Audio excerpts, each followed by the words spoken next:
C'est Dieu qui est à la base de toutes choses. Ni Mungu eko anafanya kila kitu. C'est pourquoi quelqu'un doit remercier le Seigneur à tout moment. Ndio maana mtu wote anapaswa kumtia Bwana asante kwa kila wakati.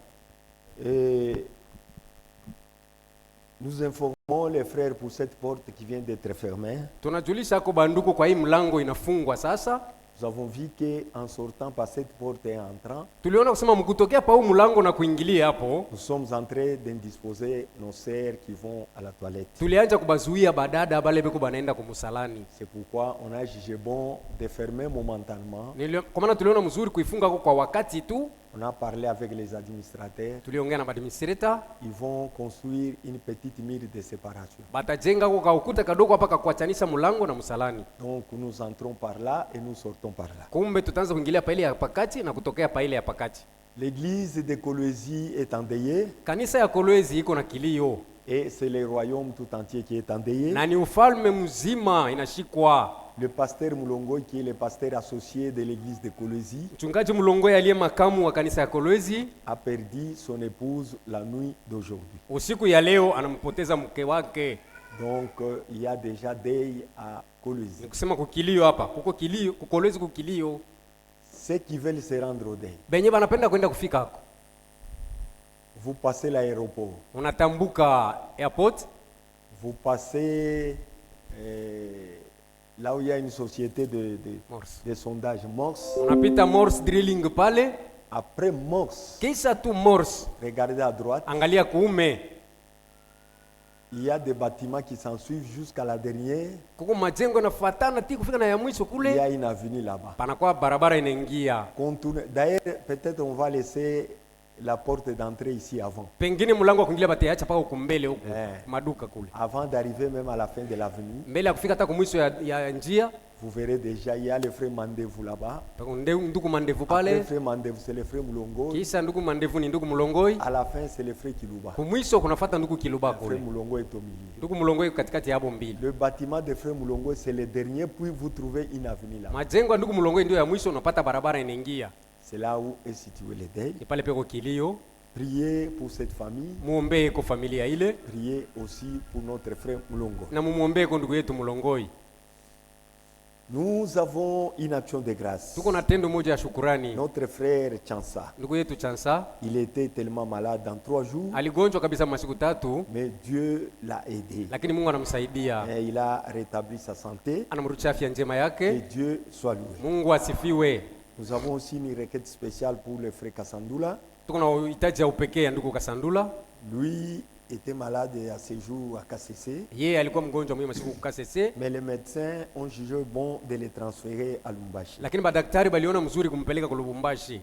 D'ici là, ils partiront. Hivi karibuni ataenda kwa Lubumbashi. Je pensais qu'ils sont déjà partis. Nilikuwa nazania kusema bashaenda. Mais le frère Kaba m'a dit qu'ils ne sont pas encore partis. Lakini ndugu Kaba ananiambia kusema bado hawajaenda. J'ai téléphoné une sœur, la sœur Olga. Nilimuita kwa Olga. C'est elle qui me dirait qu'ils ne sont pas encore partis. Ni yeye aliniambia kusema bado hawajaenda. Mais d'ici là, ils vont partir. Hivi karibuni tu bataenda paka. Donc souvenez-vous de cette requête. Kumbe mkumbuke kwa hitaji. Pour que Dieu assiste notre frère. Juu Mungu amsaidie kwa ndugu yetu. Et qu'il revienne en bonne santé. Na apate kurudia na afya njema. Nous avons aussi le frère Daniel Mpanga. Il demande à l'église la prière. Il est dérangé par les maux de la toux qui persistent. Par votre prière, Dieu interviendra toujours. Nous nous levons pour lire la parole. 1 Thessaloniciens chapitre 4.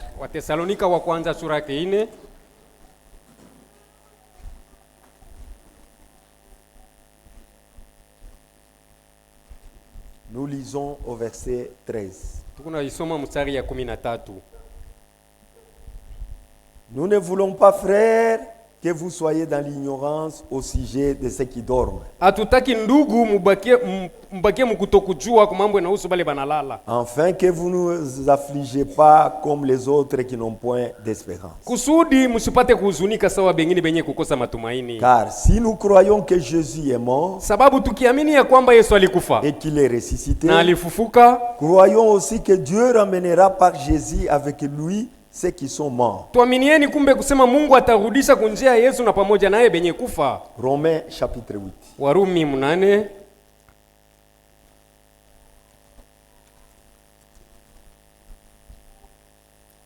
Nous lisons au verset 11.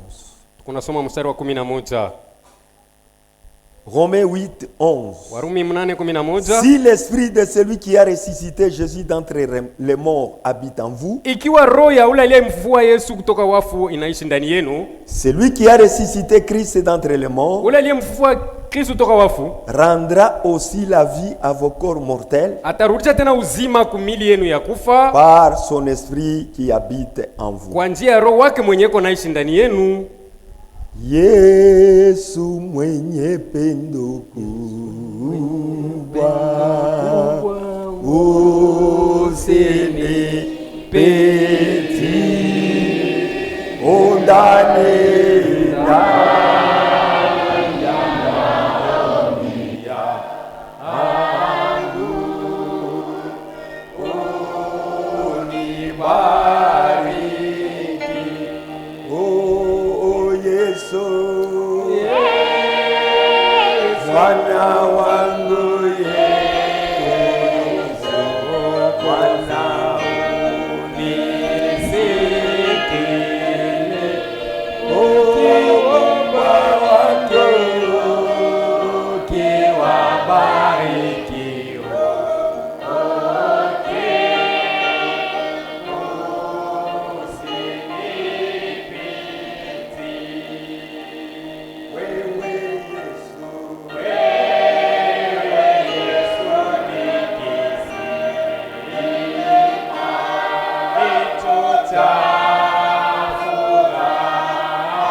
ensemble.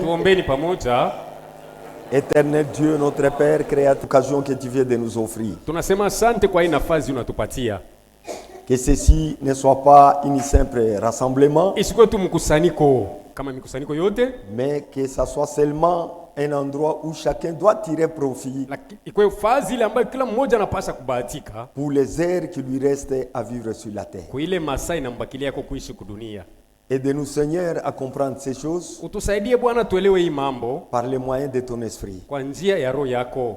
Parce que les choses qui ont été dites par l'esprit vyote bilisemewa kwa njia ya roho doit être aussi comprise par l'esprit. Vinapaswa kueleweka mpaka kwa roho. Accorde-les ce soir. Uiruhusu magharibi ya leo. Descends. Shuka. Tu nous as promis ulitulaka que tu ne vas pas nous laisser seuls. Kusema utatuacha peke. Que tu seras avec nous. Utakuwa nasi. Et tu nous accompagneras. Na utatusindikiza jusqu'à la fin de ce mois. Mpaka na kumwisho wa dunia hii. Et tu as dit encore. Ulisema tena. Tu ne peux pas nous laisser orphelins. Utatuacha mayatima. Et tu nous as laissé ton esprit. Ulituachia roho wako. Pour que celui-ci nous aide. Kusudi huyu atusaidie. À nous faire sortir dans la confusion religieuse.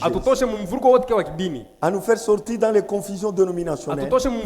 Et à nous conduire tout droit dans les promesses vraies. Afin que nous puissions vivre réellement ta parole. Aide-nous Seigneur. Nous venons de lire des requêtes ici. Il y a des enfants qui sont malades Seigneur. Il y a notre frère Eric qui doit être transféré.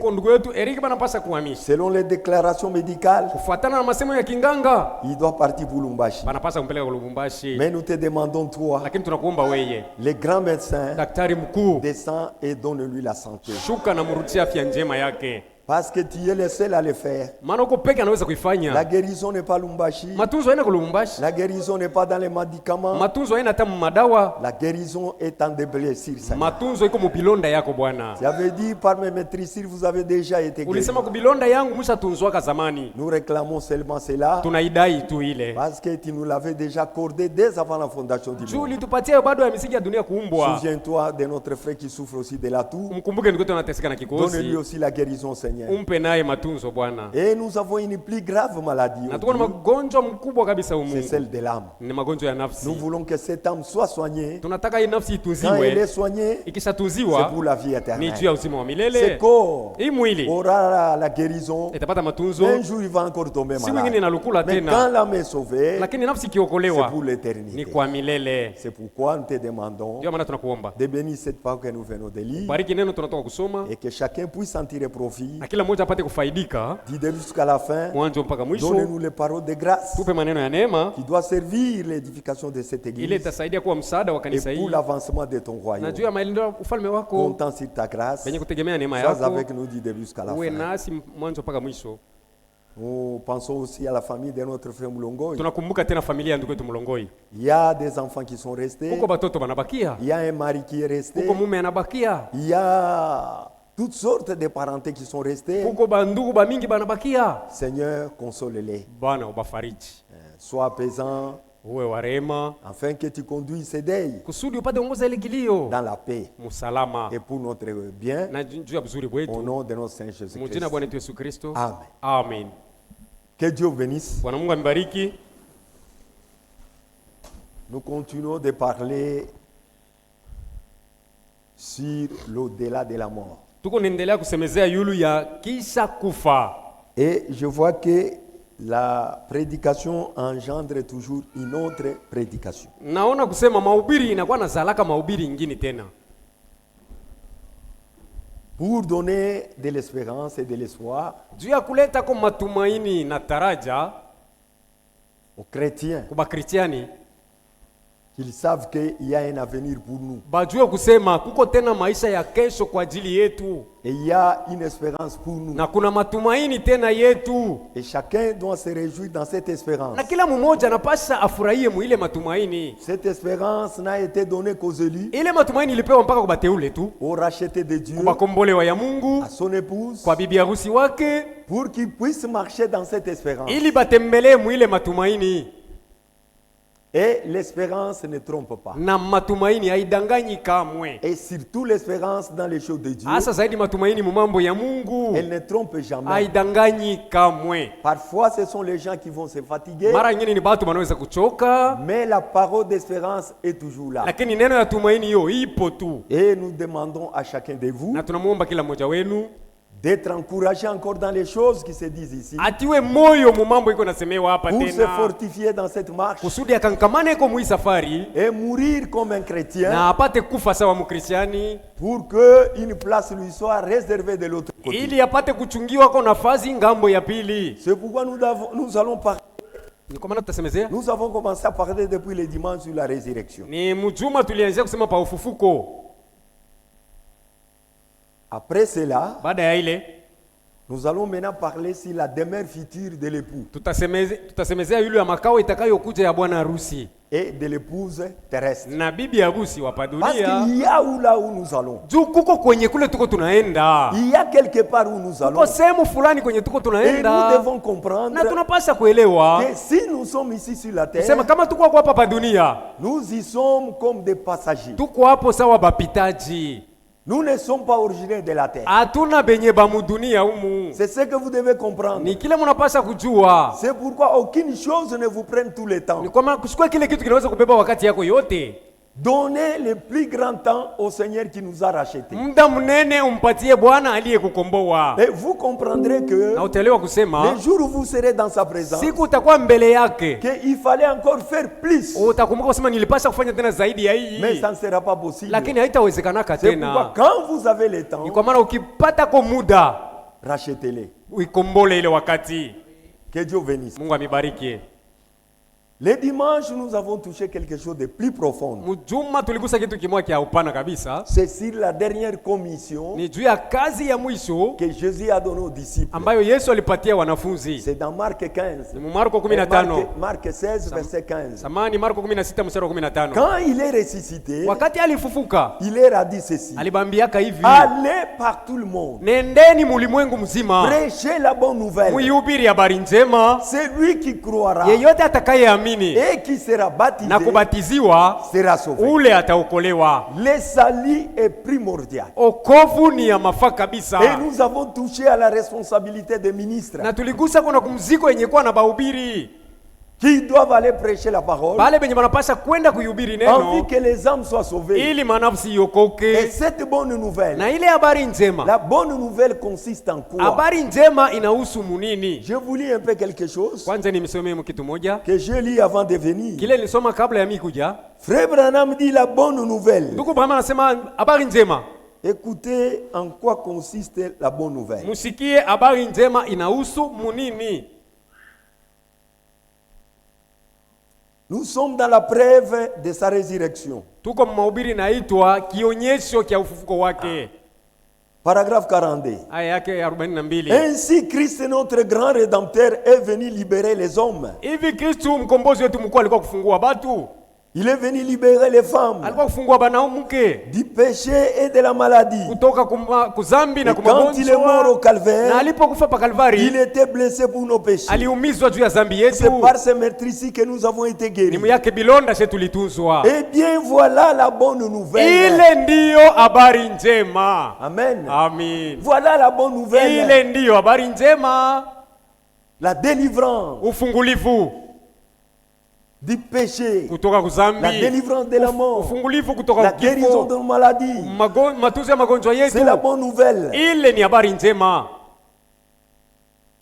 Eh bien voilà la bonne nouvelle. Na ile ndiyo habari njema. Voilà l'évangile. Ndiyo injili. L'évangile c'est Christ est mort à la place du pécheur. Injili ni Kristo alikufa pa fazi ya mtenda zambi. Que Christ a pris la place du malade. Kusema Kristo alibeba fazi ya mgonjwa. Christ a pris la place du pécheur. Kristo alibeba fazi ya mtenda zambi. Christ a pris la place de l'homme soucieux. Kristo alibeba fazi ya mtu wa huzuni. Christ a pris la place d'un homme fou. Kristo alibeba fazi ya mwenda wazimu. Christ a pris chaque place et nous a libérés de toute affliction. Kristo alibeba kila nafasi na kutukomboa kwa mahangaiko yote. Et de tout péché par lequel le diable nous a jetés en prison. Na ile mateso ile bukulukulu bote shetani alitutupia mbuloko. Et Christ est venu. Na Kristo alikuja. Nous a pardonné gratuitement. Aliturumia bila fedha. Tout est gratuit. Na biote ni bia bure. Voilà la bonne nouvelle. Ile ndio habari njema. Et on doit se réjouir. Na tunapaswa kufurahia. Quand une nouvelle est bonne. Wakati habari iko njema. Elle donne la joie. Inaletaka furaha. Elle donne la réjouissance. Iko naleta shangwe. C'est ça l'évangile. Ile ndio injili. Maintenant les hommes de Dieu. Sasa batumishi ya Mungu prendre ça. Wanapaswa kubeba hayo hii. Pour aller proclamer. Bende baitangaze. Que Christ est venu proclamer la liberté. Kusema Kristo alikuwa kutangaza uhuru. Nous sortis de la prison. Kututoza mubuloko. De la mort. Ya lufu. De la servitude du péché. Ya butumwa bwa zambi. De la maladie. Ya magonjwa. C'est la prison dans laquelle nous étions. Ni mubuloko mule tulikuwaka. Si nous pouvons encore aller loin. Kama tunaweza hata kuendelea yako. La prison des coutumes. Buloko bwa mamila ya kikabila. C'était aussi une prison. Ile nayo ilikuwa ni buloko. La mauvaise vie que nous menions. Maisha mubaya tulikuwa naishi. C'était une prison dans laquelle nous buloko mule étions. tulikuwa zamani. Mais Christ nous a délivrés. Lakini Kristo alitufungua. Au moyen de son évangile. Kupitia injili yake. Par les prédicateurs de la parole kupitia bahubiri baneno qui ont prêché, benye balihubiri, nous avons entendu, tunasikia, nous avons cru, tunaamini, nous avons accepté, tunakubali, nous nous sommes fait baptiser, tunabatiziwa, nous avons été libérés. Pale tunafunguliwa. Et aujourd'hui on est libre. Na leo tuko huru. Et personne ne peut nous condamner du péché. Hakuna tatukumu tena na zambi. Comme moi personne ne peut me condamner du péché. Hakuna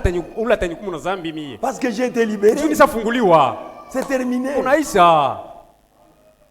On est libéré, c'est tout. Tushafunguliwa kunaisha. Si tu te sens encore lié, kama unajisikia ungali unafungwa, l'œuvre de la croix est encore là. Kazi ya msalaba ingaliki. Venez, njoo, prosternez-vous, sujudu, repentez-vous, tubu, Dieu va vous libérer. Mungu atakufungua. La liberté est réelle. Ufungulivu ni wa kweli, huru. Que Dieu soit loué. Mungu asifiwe. Voilà la bonne nouvelle. Ile ndio habari njema. C'est pourquoi les prédicateurs doivent prêcher. Ni kwa maana bahubiri wanapaswa kuhubiri et amener les gens au salut, na kupeleka watu kwa wokovu, parce que Jésus a besoin des âmes. Sababu Yesu anahitaji manafsi. Maintenant nous avons dit, sasa tulisema, quand l'homme meurt, mutu akisakufa, il va dans le séjour des morts, anaenda mu makao ya bafu, soit dans le paradis, au mparadiso, soit dans les lieux de tourment. au mufazi ya mangaiko. Celui qui va dans le paradis, ule anaenda mparadiso, c'est celui qui meurt comme chrétien. ni ule atakufa sawa mkristiani. Mourir comme chrétien, Kufa sawa mkristiani, c'est mourir étant baptisé du Saint-Esprit. ni wakati unakufa kisa kubatizwa na Roho Mtakatifu. Vous suivez ça? Mnasikia? Parce que le Saint-Esprit, Huyu Roho Mtakatifu c'est ça la vie de Dieu. ndio mwenye uzima wa Mungu. C'est ça la vie de Christ. Ndio uzima wa Kristo. Le Saint-Esprit dans l'homme, Roho Mtakatifu ndani ya mtu c'est ça la vie éternelle. ndio uzima wa milele. Si vous avez la vie éternelle, Ukisapata uzima wa milele, vous avez déjà le ndio Saint-Esprit. kusema usampata Roho Mtakatifu. Vous avez déjà Dieu en toi. Usampata Mungu ndani yako. Comme tu as la vie éternelle, Sasa vile una uzima wa milele. quand tu meurs, Ukisakufa, ce n'est pas l'homme qui a la vie éternelle qui meurt, aina ule mtu anakuwa na uzima wa milele mwenye anakufa, c'est le corps. ni kiwiliwili hiki Il kia rentre nje. à la poussière d'où il a été tiré. Kinarudia kwa mavumbi kwenye Mais balikitocha, l'âme retourne à Dieu. lakini nafsi anamrudilia Mungu. Alléluia. Amen.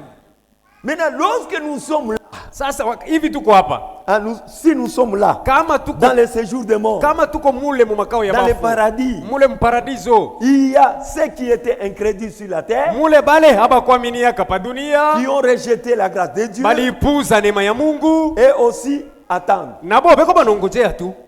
Ceux qui sont morts, chrétiens, Bale balikufa ba Kristiani, et aussi attendent. nabo beko banongojea. Ils attendent de quoi? Beko banongojea nini? La résurrection. Ufufuko.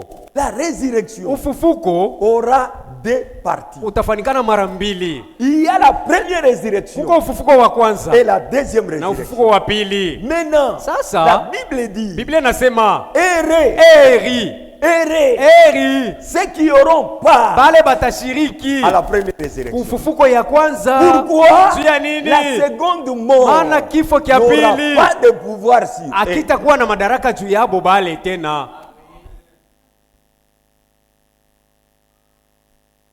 Quand nous sortons à la résurrection, Wakati tunatoka mkufufuliwa, mais nous irons quelque part. si tutaenda kwa sehemu moja fulani, Jésus ne va pas nous ressusciter Yesu hawezi kutufufua tu et nous laisser en l'air. na kutuacha kuwayawaya. Non. Hapana, Notre direction, fazi tuko tunaenda c'est au repas des noces de l'agneau. ni kukaramu ya arusi ya mwana kondoo. C'est là où nous allons. Ni kule tuko tunaenda, Nous ne resterons pas là hatutabakia hako tena kule Nous allons kukaramu, descendre. tutashuka pour tena vivre le millénium sur la terre. kusudi tuishi umiliki wa miaka 1000 hapa pa dunia. On ne restera pas dans le millénium. Hatutabakia mpaka mwile miaka On 1000. doit vivre la nouvelle terre Tunapaswa- et le nouveau ciel. Tunapasa kuishi dunia mupya na mambingu mupya. Après le jugement du trône blanc, Kisha hukumu ya enzi nyeupe, nous irons dans l'éternité. pale tunaenda kuishia mumilele. Et où? Wapi tena? Sur la terre. Mpaka pa dunia hapa.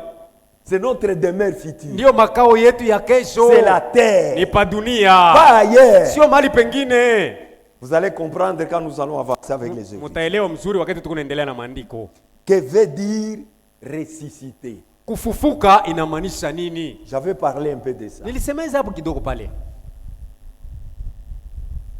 La résurrection, c'est-à-dire Ufufuko amana yake ramener quelqu'un qui a existé. kurudisha mtu ule alikuwa hapo zamani.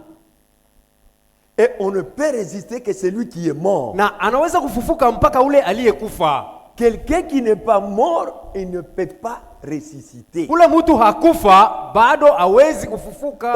parle de résurrection sur les morts. Ufufuko inasemezewa pa benye kufa. Celui qui n'est pas mort Ule bado hajakufa ne peut pas ressusciter. hawezi kufufuka. Que vous mourrez chrétien, Ufe mukristiani, que vous mourrez païen, ufe mupagano, vous allez ressusciter. mpaka utafufuka.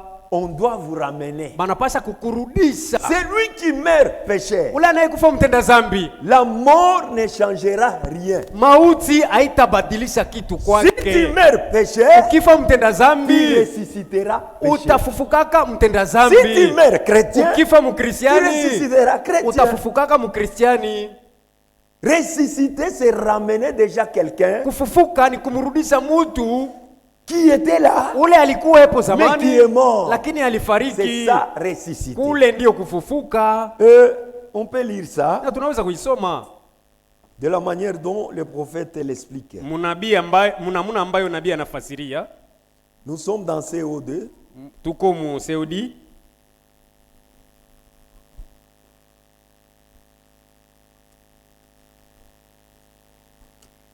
Page 501. Ukurasa 501.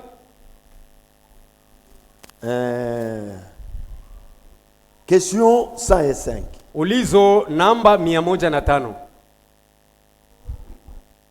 Frère Branham. Nduku Branham. C'est la question qu'on lui pose. Hii ni swali beko banamuuliza. Quel aspect aurons-nous à la résurrection? Ni umbo gani ama hali gani tutakuwa nayo wakati ya kufufuka? Écoutez. Msikie. Suivez bien. Mfate mzuri. Le même qu'en descendant dans la tombe. Ile hali moya moya ile ulishuka nayo mkaburi. C'est l'aspect de la même manière que tu reviendras avec. Ne confondez pas d'abord avec le corps glorifié. Mushivuruke na mwili ile yenye kutukuzika. Qui est le corps de la résurrection. Yenye kwa mwili ya ufufuko. C'est une autre étape. Ile ni kipindi kingine. Parce qu'on nous parle d'avoir un corps glorieux. Juu hapa banatuambia kuwa na mwili ya utukufu. Un corps de résurrection. Mwili ya ufufuko. Ici, c'est une autre étape. Hii ni kipindi kingine kwanza. Aspect, l'aspect tu. Ali ya umbo. L'aspect extérieur. Umbo tu ya mutu. Nous aurons quel aspect? Itakuwa ni umbo gani atakuwa nayo kisa fufuka? Le même qu'à la mort. Ile ulikufa nayo. Paka vile tulikushika. Comme de la manière dont nous avons enterré. C'est exact. Iko sawa kabisa. La résurrection. Ufufuko. Imaginez un peu ceci. Kwanza muwaze hii. Ce livre tombe par terre. Hiki kitabu kama kinaanguka chini.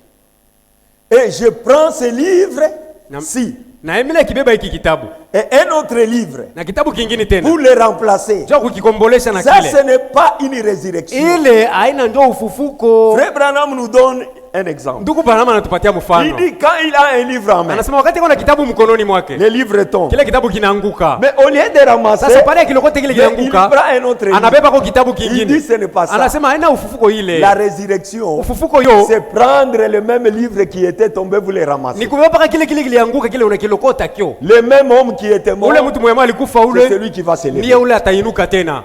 Amen. Une résurrection. Ufufuko. C'est ramener celui-là même qui est descendu dans la tombe. Ni kumrudisha ule mwenye alishukaka mkaburi. Jésus est-il ressuscité? Je, Yesu alifufuka? L'ont-ils reconnu? Balimuvumbula? S'est-il trouvé là? Je, alikutanika pale? Avec eux le même jour? Nabo ile siku moya moya? C'est Jésus qui a été enlevé du ciel et reviendra de la même manière que vous l'avez vu s'en aller. Huyu Yesu aliinuliwa kwenda mbinguni, mtamuona mnamuna ile alienda kumbingu. La résurrection, c'est exactement comme on est quand on meurt. Ni wakati huko ukisakufa. C'est comme ce qu'on ressuscite. Ndio mnamuna ile siku tunafufuka. On meurt humain. Unakufa mwanadamu. Dans une chair. Mumwili. On ressuscite humain. Unafufuka mpaka mwanadamu. Dans une chair. Tena mpaka mumwili. Donc à la résurrection. Kumbe pa ufufuko. On est pareil. Uko sawa sawa. Nous pourrions encore passer 2 heures là-dessus. Tunaweza tena kupitia masaa 2 pale. Mais lakini mieux vaut ne pas vous gagner beaucoup, vous engager beaucoup là-dedans. Ni haina mzuri kumiweka mwile mambo sana. Alipenda kubiri ipo sana pa imam. Il voulait prêcher sur ça beaucoup. Anasema mimi nitabeba wakati. Il a dit je vous prendrai beaucoup de temps. Donc c'est lui qui meurt. Kumbe mwenye anakufa dans la manière dont il meurt. Munamuna ile anakufia amo. Il va ressusciter tel qu'il était mort. Atafufuka mpaka munamuna ile alikufa. Et là, je vous prie de ne pas confondre. Pale mina misi, musivuruke. Il est parlé banasema d'un corps qui est enseveli infirme. Ya hii mwili inazikwa na bulemavu qui ressuscitera glorieux. Itafufuka yenye kutukuzika. Ne mélangez pas avec ça. Musichange na hii mambo yo iko hapa. Cet aspect, c'est l'aspect dont l'homme va se présenter devant le jugement. Ni hali ambayo mtu atenda kusimama mbele ya kisambo. Tu vas te présenter tel que tu étais sur la terre. Utaenda mbele ya kisambo mpaka vile ulikuwa pa dunia. C'est la façon dont nous mourons. Et c'est cette façon dont nous serons ressuscités. Nous continuons, vous allez comprendre. Cette espérance d'avoir un nouveau corps, elle est là. Elle n'est pas annulée.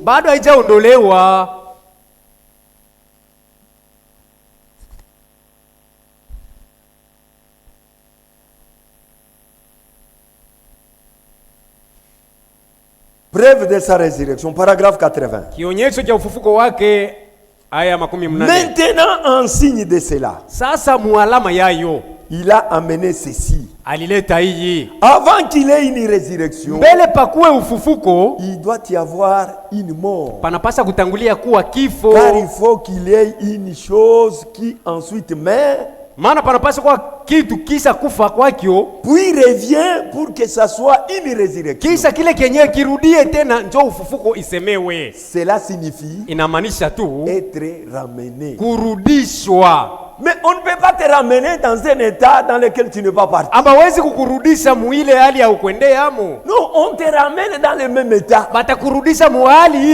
Lorsqu'on nous parle du ministère d'Élie, vous nous ramenez à la parole. Ce n'est pas une parole qui est changée.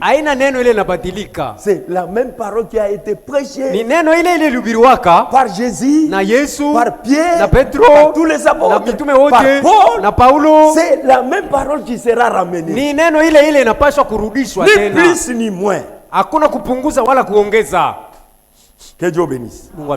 Et avant que l'homme ne puisse ressusciter dans la résurrection avec Christ, il doit mourir complètement lui-même. Si tu n'es pas mort avec Christ, comment voulez-vous ressusciter avec lui? C'est pourquoi la mort est obligatoire. Dans ce monde, les gens fuient la mort. Ils ne veulent pas mourir. Mourir, ça fait mal. Mais il y a une mort que vous devez mourir. C'est une mort spirituelle. Vous mourrez à vous-même. Vous êtes vivant, mais vous marchez en tant que mort. C'est-à-dire vos pensées charnelles, vos attitudes charnelles, votre manière de raisonner charnelle meurt devant Christ. Quand vous mourrez, c'est à ce moment-là que vous devenez une nouvelle créature. Et pour mourir, il faut passer à la croix. Alléluia. Amen. Pour mourir, il faut passer à la croix. Si tu ne meurs pas, ne faites pas semblant. Ceux qui font semblant, tu te causes du tort toi-même. J'ai insisté là-dessus. Nous pouvons marcher en groupe. Nous pouvons se serrer la main tout en se disant Maranatha. Mais il y a un jour où tu vas te tenir seul pour défendre ta propre foi. Que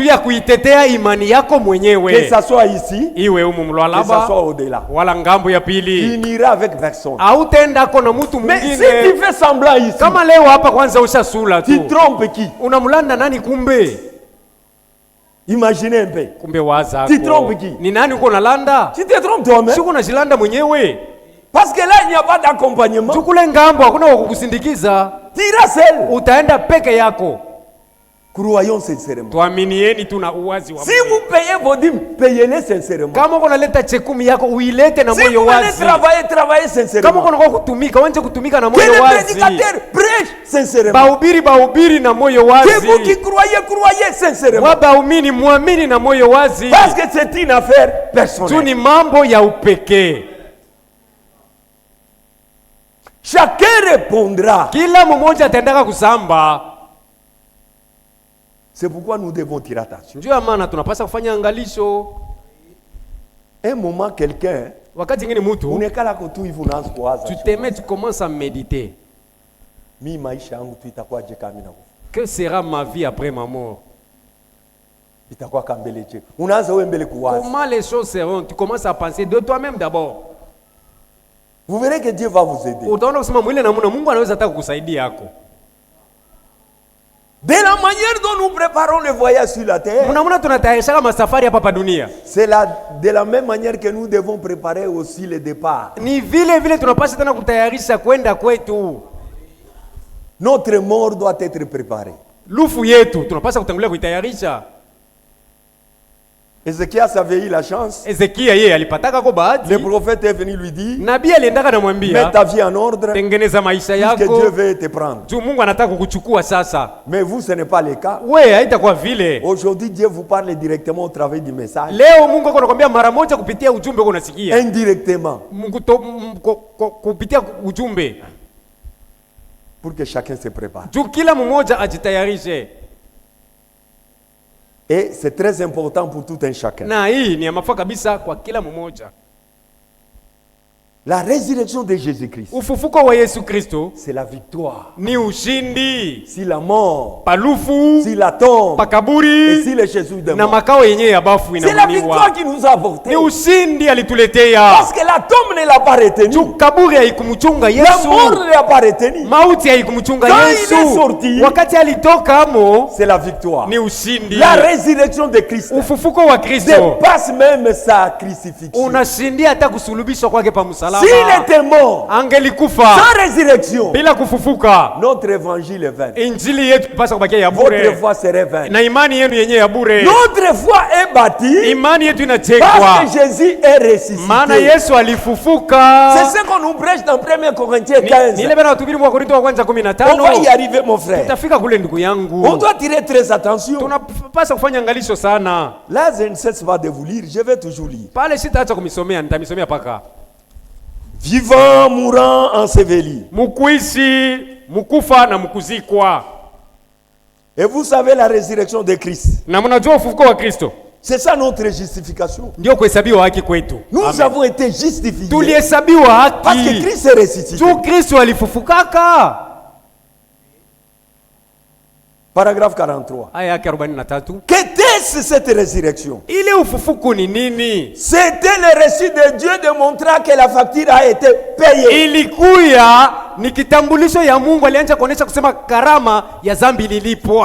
Amen. Quand vous achetez des souliers, on vous arrête par les militaires. Dis, toi tu as volé ces souliers. Il dit non, non, j'ai acheté. Donnez-nous la preuve que tu as acheté ces souliers. Tu vas faire sortir la facture. On va lire la date, le nom et la qualité des souliers. Même le prix, on va voir. Le militaire lit. Tu peux passer. Pour prouver à Satan que la facture a été payée, c'est le signe de la présence de Jésus quittant les lieux de mort. La présence de Jésus matériellement, c'était la facture qui a été payée pour toi et pour moi. En ressuscitant, il a justifié gratuitement pour toujours. Auquel sauveur? Qu'est-ce que Dieu a fait? Un homme peut souffrir, un homme peut mourir, un homme peut être enseveli. Mais Pâques, c'était ce qu'il y avait de plus grand. Car c'est là que Dieu a donné son approbation. Mes lois ont été satisfaites. Mes exigences ont été satisfaites.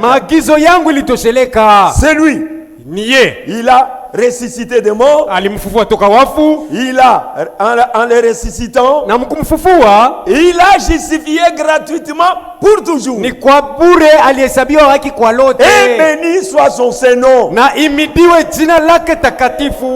C'est pour cela que nous sommes ici. Ndio sababu yenyewe tuko hapa. C'est parce que Christ est ressuscité. Ni juu tu Kristo alishafufuka. Et en croyant ça, na mkuamini hivi, nous avons aussi l'assurance tunapata hakikisho que si nous mourons, kusema tukifa tu, nous ressusciterons aussi. Tutafufukaka tena. Si vous ne croyez pas ça, kama uamini vile, mieux vaut partir. Ni mzuri uende tu wako.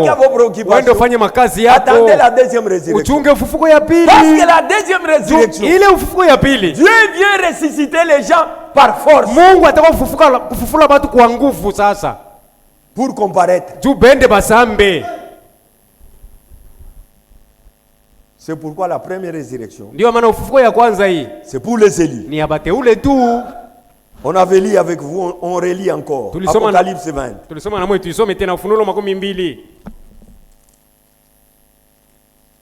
Il y a une résurrection que nous attendons. Kuko ufufuko ambayo tuko tunaongojea. Elle aura bel et bien lieu. Kikweli mpaka itafanikana.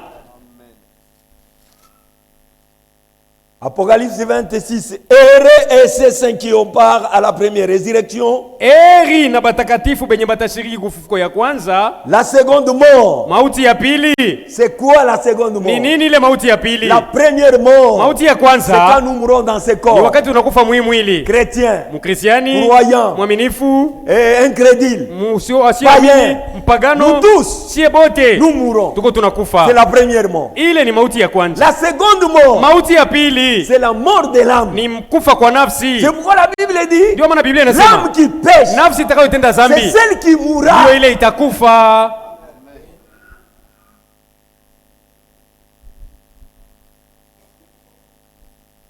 La seconde mort n'a point de pouvoir sur eux. Mauti ya pili haitakuwa na madaraka juu yao. Ils seront sacrificateurs de Dieu. Maana batakuwa kuhani ya Mungu. Et de Christ. Ya Kristo. Ils régneront avec lui pendant 1000 ans. Batamiliki naye kadiri ya miaka 1000.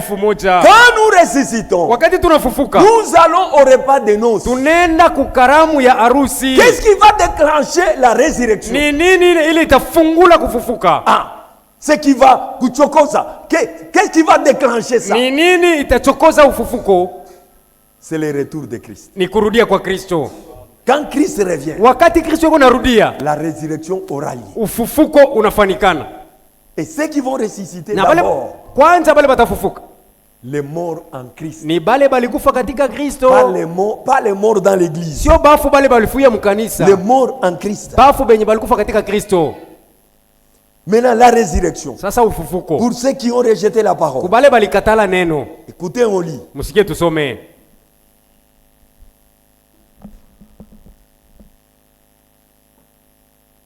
Lisons verset 11. Some mstari 11 d'Apocalypse 20. Paka mule Ufunuo 12.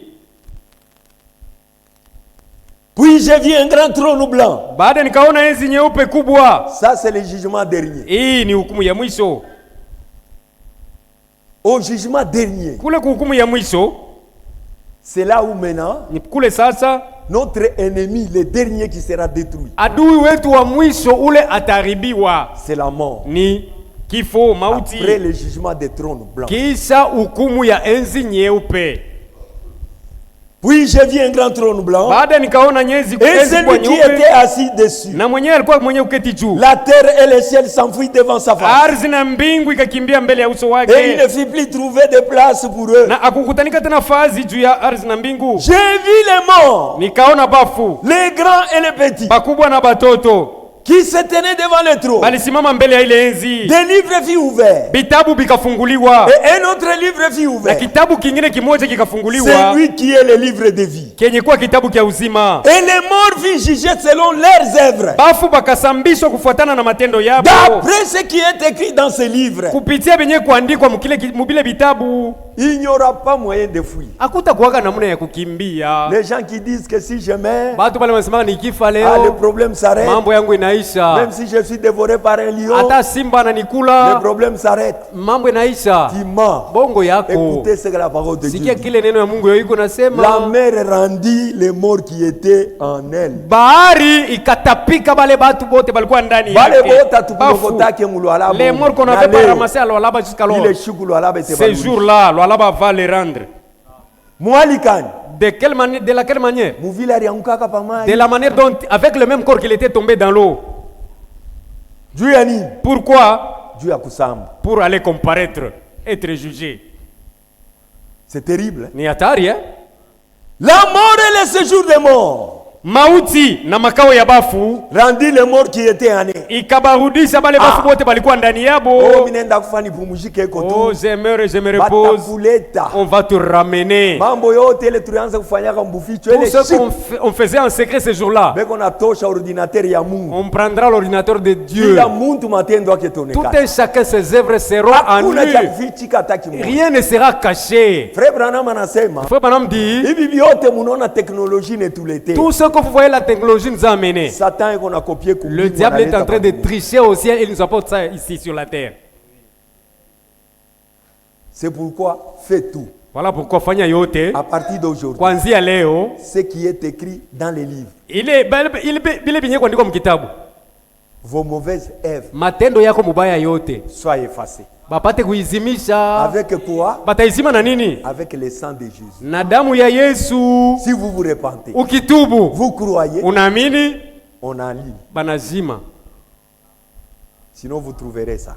Kama bila kutubu utaikuta makosa yako. Et chacun vit jugé selon ses œuvres. Na kila mmoja akasambishwa kufuatana na matendo yake. Et la mort et le séjour des morts. Mauti na makao ya bafu. Si j'étais dans le temps de feu. Yote bikatupwa mkiziba ya moto. C'est la seconde mort. Ile ni mauti ya pili. Le temps de feu c'est la seconde mort. Kiziwa ya moto ni mauti ya pili. Évitez d'aller là-bas. Epuka kwenda mo. Nous avons lu avec vous le prophète qui dit. Tulisoma na mwe nabii anasema. Évitez d'aller dans cet temps de feu. Epukeni kuingia mkiziwa ya moto. Quiconque ne fut pas trouvé écrit dans le livre de vie. Yeyote le jina yake haikuwa mkitabu ya uzima. Si j'étais dans le temps de feu. Bakamtupa mule kiziwa ya moto. Alléluia. Amen. Regardez, on dit que. Angalieni banasema. La mort et le séjour des morts fut jeté dans l'état de feu. Mauti na makao ya bafu biote bakabitupa kiziwa ya moto. Lufu nalo baneluwa. La mort aussi est tuée. Vous m'avez toujours entendu parler au dé. Munanisikia mkilio mimi nasemaka que nous mourons kusema tuko tunakufa parce que la vie et la mort a la vie. Juu lufu lungali na uzima, mauti ingali na uzima, ingali naishi. Parce que la mort vit, c'est pourquoi il nous tue. Juu mauti ingali naishi ndio maana kuna tuua. Mais la mort aussi sera tuée. Asa mauti nayo itauawa siku nyingine. Quand la mort sera tuée. Kisha kuuawa kwa mauti. C'est là où maintenant Paul dit. Ni Paulo anasema. Oh mort, où est ton aiguillon? Oh mauti, shindano yako iko hapo, c'est fini. Hatutakufa tena. On ne mourra plus. Et là on va vivre éternellement. Pale tutaishi sasa milele. La mort est morte. Mauti ishakufa. Makao ya bafu ishakufa. Tu vas mourir comment? Utakufa je tena? Et tu iras où quand tu meurs? Utaenda wapi kisha kufa kwako? Un homme qui a la vie éternelle. Mtu mwenye kuna uzima wa milele ndani yake. Il ne peut pas mourir. Hawezi kufa. C'est ça que vous devez comprendre. Ni kile mnapaswa kuelewa. Quand vous avez la vie éternelle, ukishaupata uzima wa milele, vous ne mourrez pas. Hautakufa kamwe. C'est fini. Kunaisha.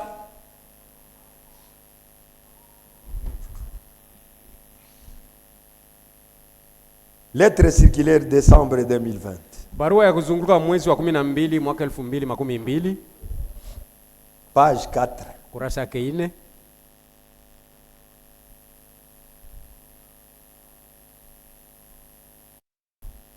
Ici, frère Franck commente ce que je viens de lire. Ndugu Frank iko nafasiria bila tunatoka kusoma. La première résurrection des morts. Ufufuko ya kwanza ya bafu aura lieu lors du retour de Jésus. Itafanikanaka wakati kwa kurudia kwa Yesu Kristo.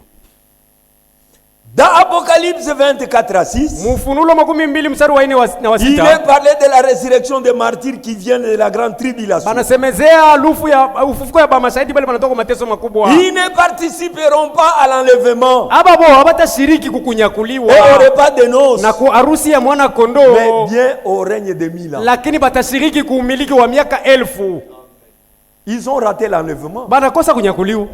Parce qu'ils sont morts par la tribulation. Juba likufa kupitia mateso makubwa. La grande tribulation aura lieu quand nous serons enlevés. Mateso makubwa itafanikana wakati sisi tutakuwa tushanyakuliwa. Un jour ma femme parlait avec notre sœur Kayakesa. Siku mwa mke wangu alikuwa anaongea na daka yake sasa. Il commence à lui dire. Anaanza kumwambia. Il dit dada mateso na pika sana la souffrance se passe dans ce monde, il n'y a pas moyen. Dans notre Congo ici. Une ma tribulation. Ça, ce sont des tribulations. Il faut Je dois prendre tous mes enfants et partir avec en Angola. La tribulation sera partout. Mateso makubwa itakuwa ni mulimwengu mzima. Ndiyo. Il n'y a pas l'endroit à se cacher. Hakuna fazi ya kwenda kufichamia. Ça c'est l'amour d'une mère avec ses enfants. Ile ilikuwa namsemesha ni mapendo tu, mapenzi ya mama na bake batoto. Mais ce n'est pas correct par rapport à la parole. Aina sawa kufuatana na neno ya Mungu. Partout il y a la tribulation. Fazi yote peko mateso makubwa. La grande guerre. Ile vita kubwa. Il y a la guerre de Gog et Magog. Kuko vita ya Gog na Magog. Et il y a la guerre d'Armageddon. Na kuko na vita ya Armageddoni. Ce sont deux guerres différentes. Ni mavita mbili yenye kuachana. Gog et Magog. Gog na Magog. C'est une guerre qui aura seulement sur un endroit. Ni vita moja itakuwa fazi moja fulani. Et ça sera en Asie. Na itakuwa ni ku Asia, bara ya Asia. C'est la guerre qui va rassembler les rois du nord. Ni ile vita itakusanya bafalme ya kaskazini. Les rois du nord. Mfalme wa kaskazini. Qui est la Russie. Ule aliye Rusia. Avec tous les pays qui l'entourent. Na manchi yote yanamzunguka. Pour combattre Israël. Jubende bamgombanisha Israeli. Et tous les pays. Na manchi yote ile. Des Arabes. Ya Arabu. La Russie. Rusia. Même les rois de l'Est. Hata mfalme wa mashariki. Qui est l'Europe unie. Aliye umoja wa Ulaya. Entreront tous dans cette guerre. Bote batejichanga mwile vita. C'est pourquoi il est dit. Ndio maana banasema. Il dit. Satan va réunir les gens. Shetani atakusanya kwa batu. Sur le fleuve d'Euphrate. Pa bahari Efrata. Parce que ces fleuves existent même aujourd'hui. Tu ile bahari na leo iko kwako. Les fleuves qui sont dans cette Bible. Mabahari iko hata mu Biblia. On les a retrouvés en Irak. Balipata ku Irak. C'est en Irak où a été le jardin d'Éden. Ni ku Irak ndio kulikuwa bustani ya Edeni. Mais c'est disparu. Lakini ishapote. Mais les fleuves sont là. Ila mabahari hayo inabakia iko. Les deux fleuves que vous lisez dans Genèse. Ile mabahari mbili mnasomaka mu Mwanzo. Aujourd'hui, on les trouve en Irak. Na leo ile mabahari iko kwako mu Irak. Et ces démons-là. Na ile mapepo mchafu yote mademona. Entreront dans les pays, les nations. Itaingia kama mataifa, mubatu. Pour livrer la guerre. Juu ya kufungua vita. Mais cette guerre-là. Lakini vita ile. Ne sera pas longue. Haitakawia muda mrefu. Dieu lui-même va intervenir. Mungu mwenyewe ataikataza.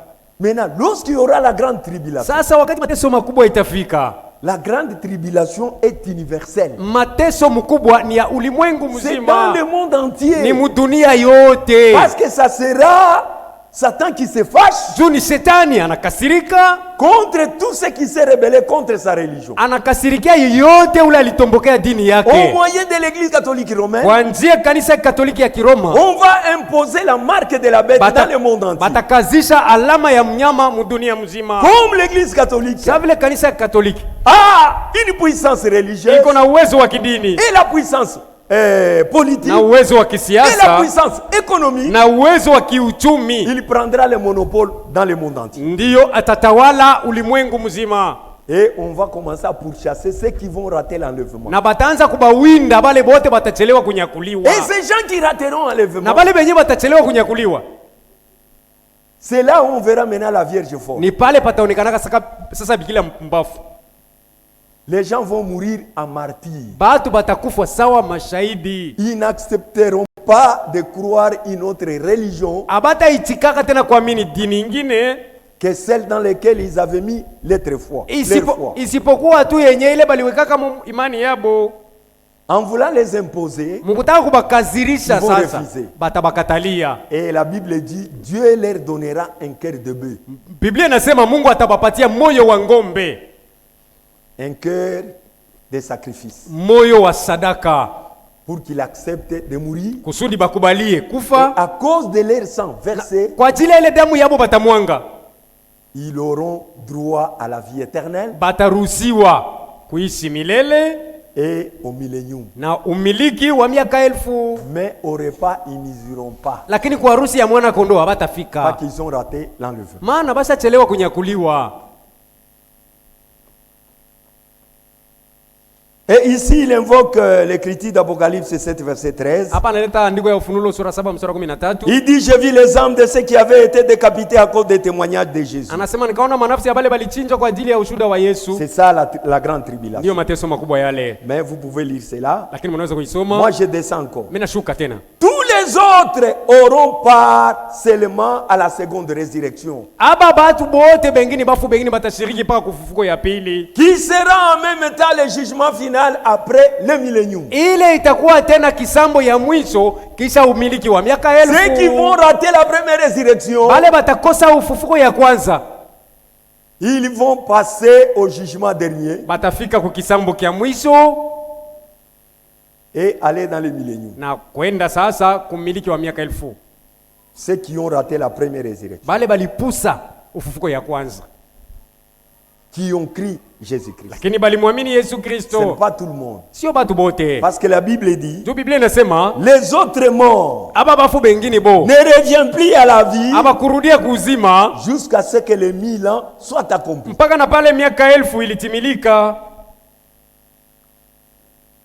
Amen. Amen.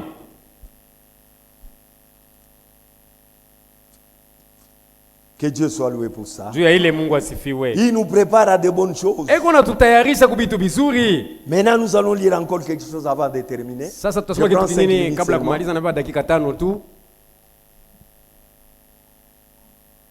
Le retour de Christ va déclencher la résurrection. Et quand nous ressuscitons, parce que nous avons la vie de Christ en nous, c'est ça qui va permettre que nous ressuscitions. Celui qui meurt sans la vie de Christ, pour lui la résurrection n'aura pas lieu. Quand nous lisons dans 1 Corinthiens 15,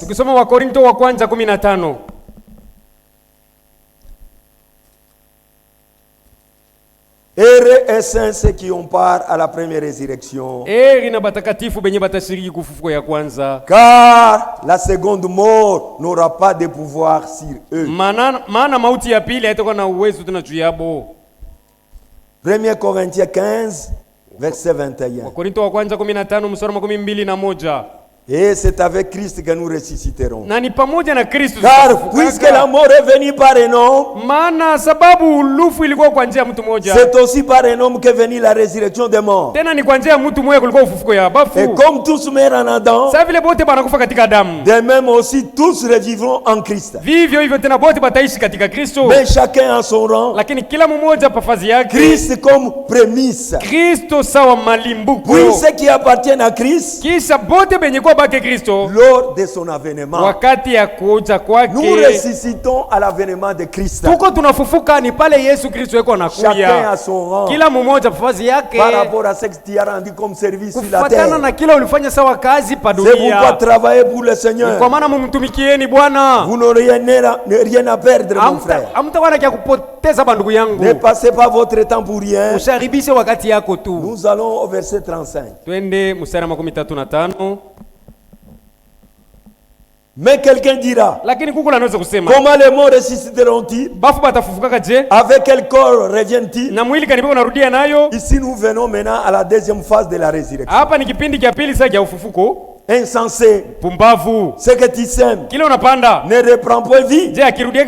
S'il meurt, et ce que tu sèmes, ce n'est pas le corps qui naîtra, c'est un simple grain du blé, peut-être ou de quelque autre semence. Puis Dieu lui donne un corps comme il lui plaît. Et chaque semence, il lui donne un corps qui lui est propre. Tu ne peux pas mourir homme, ressusciter un animal. Quand on sème l'arachide, c'est l'arachide qui va germer. Et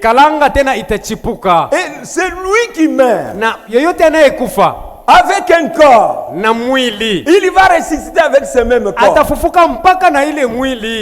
Ce corps-là, ile mwili c'est le corps d'homme ni mwili ya kibinadamu qui sera ressuscité. ile itafufuliwa. La résurrection n'est pas pour les animaux. Ufufuko sio ya banyama. Non. Hapana. La résurrection c'est pour les hommes. Ufufuko ni ya binadamu. Et Dieu a voulu que ça soit ainsi. Na Mungu alitaka biwe hivi. Si nous allons au verset 44, Kienda mstari 44, on nous dit ceci. wanatuambia hivi.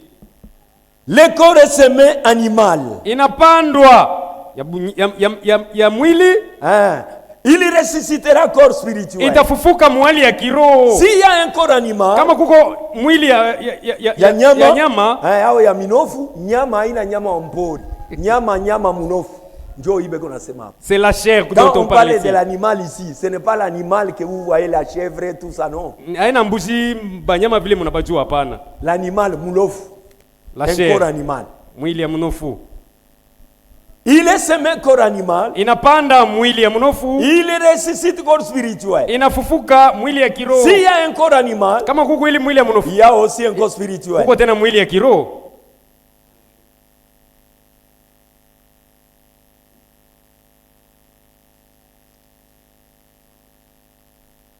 Au verset 42, ainsi en est-il de la résurrection. Hivyo iko na ufufuko. La résurrection des hommes. Ufufuko ya bafu. Le corps est semé corruptible. Mwili inapanda na buharibifu. Il ressuscite incorruptible. Inafufuka bila buharibifu. Lorsque nous parlons de la puissance de la résurrection. Wakati tunasemezea ufufuko, uwezo ya ufufuko. La puissance de la résurrection a deux parties. Uwezo ya ufufuko iko na vipindi mbili. Il y a la puissance de résurrection. Uko uwezo ya ufufuko qui nous arrive tous à nous. Ile kunatufikia bote si. Dans la puissance de la résurrection, mule muwezo ya ufufuko, il y a la preuve de la résurrection. Muko kionyesho ya ufufuko. Quand Jésus est ressuscité, wakati Yesu alifufuka, il a dit ceci. Alisemaka hivi, guérissez les malades, mponye bagonjwa, purifiez les lépreux, musafishe benye bukoma. Amen. Amen.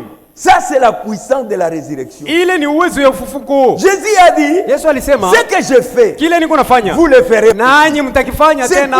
C'est ni nini? La même chose que Jésus a fait. Ile matendo moja Yesu alifanya. Il a prié sur les malades. Aliombea bagonjwa. Il a guéri les malades. Aliponya il bagonjwa. A ressuscité les morts. Alifufua bafu. Il a réconcilié les gens. Alipatanisha batu. Tout ce qu'il était là. Yote kile Yesu alikuwa. Il nous a donné ça. Alitupatia. C'est là que Frère Branham dit. Ni pale ndugu Branham anasema. Ce que Dieu était. Kile Mungu alikuwa. A déversé en Christ. Alikipunguza ndani ya Kristo. Kile Kristo alikuwa. Il a déversé dans son église. Alikipunguza ndani ya kanisa yake. C'est ainsi qu'à la résurrection. Ndio maana pa kufufuka. Il a dit. Alisema. Allez par tout le monde. Nendeni mulimwengu mzima sasa. Muhubiri habari njema. Voici le miracle qui accompagneront ceux qui miujiza itasindikiza batakapoamini. C'est ça la puissance de la résurrection. Ile ndio uwezo wa ufufuko. La puissance de la résurrection uwezo wa ufufuko nous donne la capacité inatuwezesha de chasser les démons dans les malades. Kufukuza mapepo mchafu ndani ya bagonjwa. C'est ça la puissance de la résurrection. Ile ndio uwezo wa ufufuko.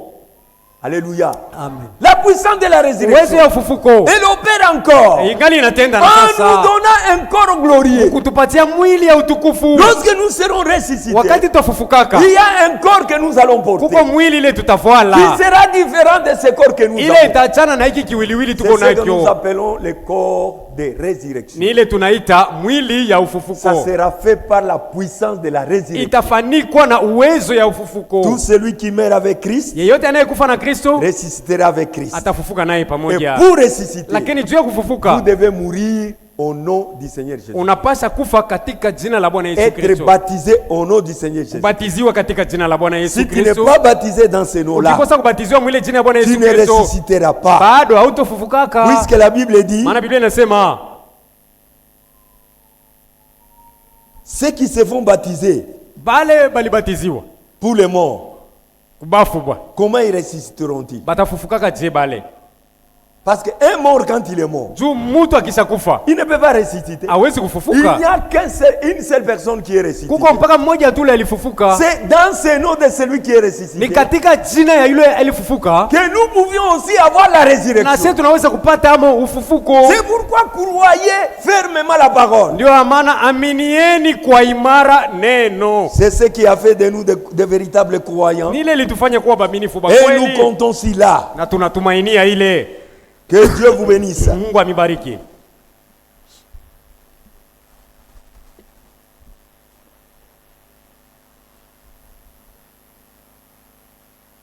Vous pouvez aller lire Mnaweza kwenda kusoma au 1 Corinthiens 15 Wakorintho wa kwanza 15 verset 12. Mstari 12. Ça va vous aider aussi. Itaweza kuwasaidia tena.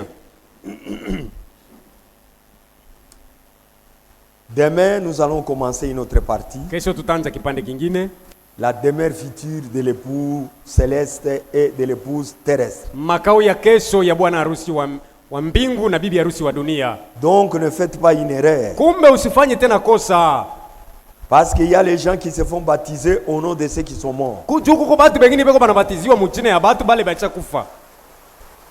Et quand vous vous faites baptiser au nom de celui qui n'est pas ressuscité, ukibatiziwa mu jina ya ule ya kufufuka, quand vous mourrez, ukifa, comme lui n'a pas ressuscité, vous aussi vous ne ressusciterez pas. Nawe hautofufuka. Que Dieu vous bénisse pour aujourd'hui. Mungu amibariki kwa leo.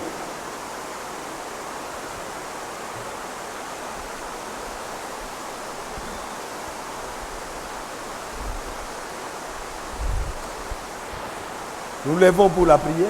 Tunasimama kwa ajili ya maombi.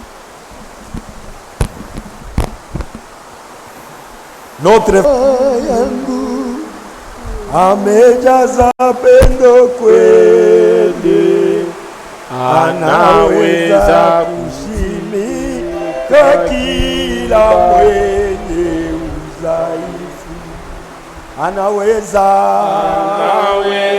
kushimika kila mwenye udhaifu, ananipa ujasiri.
Nous allons tous prier. Bote tutaomba. Priez sincèrement. Kuomba na wazi wa moyo. Ce que vous venez d'entendre, c'est la vérité de Dieu. Ile unatoka kusikia ni kweli ya Mungu. Le ciel et la terre passeront. Mbingu na nchi vitapita. Cette parole ne passera pas. Lakini neno unatoka kusikia haitapita kamwe. Vous êtes assis sur le véritable base. Uko pa msingi wa kweli. Vous êtes sur un véritable fondement. Uko pa msingi sahihi. Tu ne seras jamais emballé. Hautatikizika tena. Même la mort ne t'effrayera pas. Hata mauti haitakuogopesha. C'est lui qui comprend ces choses. Uyala neno mzuri mambo. Pour lui dira comme Paul. Akatasema sawa Paulo. Pour moi la mort c'est un gain. Kwangu mauti ni faida. Quand tu comprends que la mort n'a pas de pouvoir sur toi, la mort a été vaincue. Ah, tu aimeras la parole. Tu aimeras le Seigneur. Tu aimeras son église. Tu aimeras ses enfants. Tu aimeras ses serviteurs. Prions ensemble.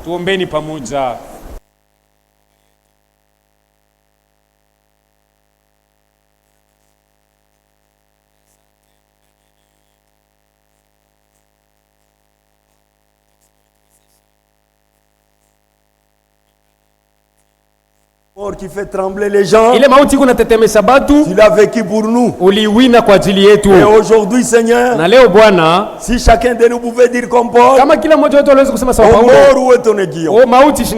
Cette assurance doit sortir dans chacun de nous. Par la certitude que nous avons de la conviction de notre foi, nous pouvons aussi dire que la mort n'a plus de pouvoir sur nous. Kweli, parce que tu l'as vaincu. Tu nous demandes seulement de croire, d'accepter la chose, et nous verrons son accomplissement. Seigneur, c'est tout ce qui a fait l'évangile du salut. C'était la résurrection. Parce que si tu ne t'es pas ressuscité, on ne pouvait pas parler de l'évangile. On ne pouvait pas parler de la vie éternelle.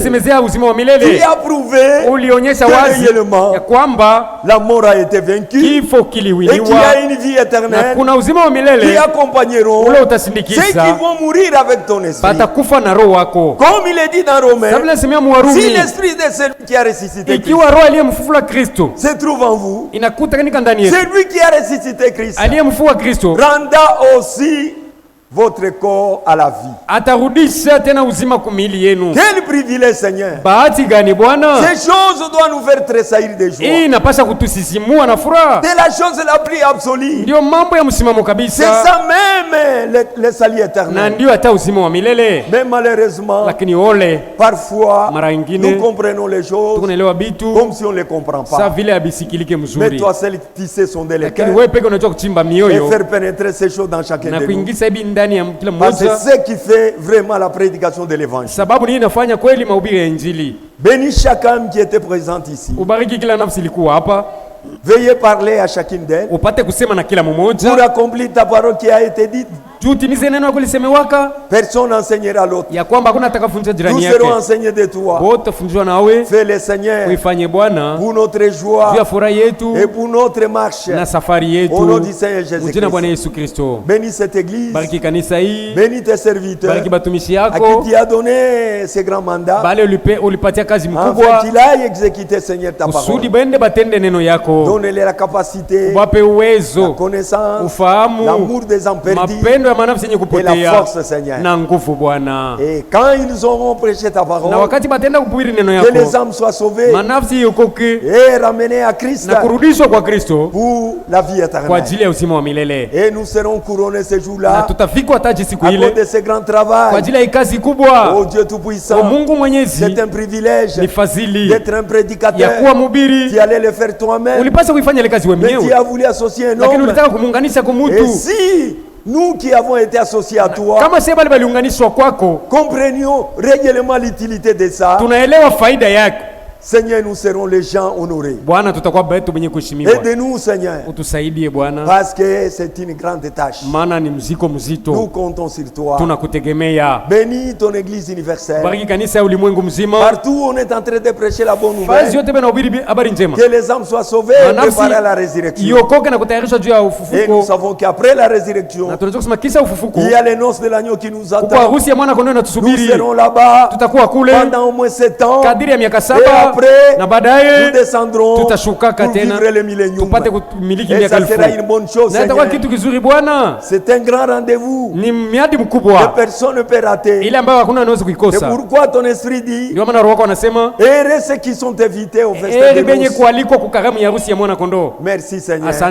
Que ce soit puisse entrer profondément dans nos cœurs ipate kuingia mupana ya mioyo et yetu le comprendre d'une manière juste. na tuielewe mnamna yenye kwa Nous voulons sawa. partir, Seigneur. Tunataka kuondoka Bwana, Souviens-toi de nous à la sortie. utukumbuke wakati tunatoka, Que tout soit fait pour ton nom et ta yote gloire. fanikane juu ya jina na utukufu wako. Accompagne-nous et Utusindikize, parle-nous encore sema nasi pendant tena, que nous serons chacun chez nous. muda tutakuwa kila mmoja kwake, Au nom du Saint Jésus. mjina Bwana Yesu Kristo, Amen. amen.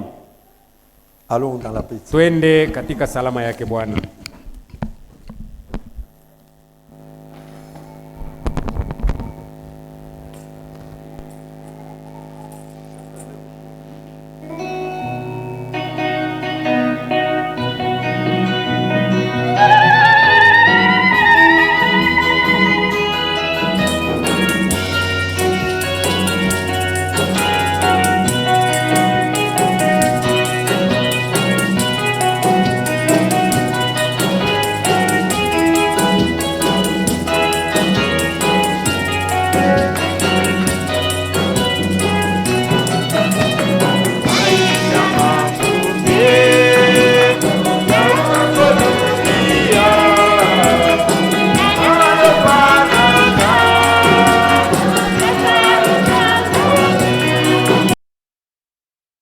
Bahari katika hatari, lakini Mwokozi anatuongoza.